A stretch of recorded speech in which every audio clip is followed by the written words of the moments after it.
they can really use it not only to consume content, to read books, to watch video, but to create their own content. They can record videos, they can write stories, they can record audio, but they can also learn how to learn by writing programs, by writing software, by doing scientific experiments, putting all of that in one package. Would you be able to show some of that what you just spoke of? Sure. One of the things we do a lot of, kids use this. The microphone port here is a general purpose DC input port. It's a stereo microphone, which can also provide, just in case you didn't know that it was noisy in here, you can use the microphone and use it as an oscilloscope for collecting data, but you might plug in a sensor there and measure temperature, or you might measure electrical power coming from a different source or something. There's a variety of different tools for doing that. So that's one thing kids can do right out of the bat, right out of the box. Another thing that we do on our laptops, and we do here as well, is teach kids programming. And one of the best ways to do that with young kids is through Logo, and the Logo turtle. It was invented by Seymour Papert a while ago for, doing graphical games with Logo. Well, we've got a little turtle right here. Let me erase my turtle tracks. Let me go left a little, where I can drag and drop, build a little graphical program. I can fire up my turtle and make him go in interesting ways. And I can now edit and debug that program and try it out. So I can do all of that right here. I can modify. I was just showing Troy a minute ago how to open up the firmware and modify it. Is there anything else you could show off that's interesting? Everything's interesting. So that's cool.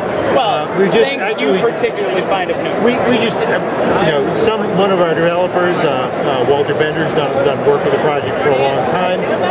He just said, oh, wait a minute, before you go, let me put together a little demo for the accelerometer here, and put together a little game to teach kids fractions. So it shows up a little fraction, and you try to get the ball to land on the point on the number bar that matches that fraction.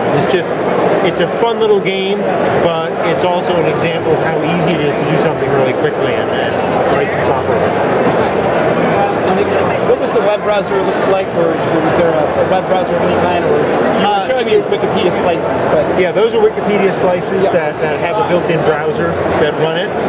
I'm not quite sure what a browser with no internet access is going to be. Well, sorry, I guess the browser you showed me was the Wikipedia slices, basically. Right, exactly. I mean, we also have a general purpose browser. It's got a little built-in homepage that points you to a lot of the resources, which is very cool in itself. Yeah, I mean, you can go to our wiki, got some information, you can get some reference library as well, but getting Wi-Fi to work at CES is a losing battle.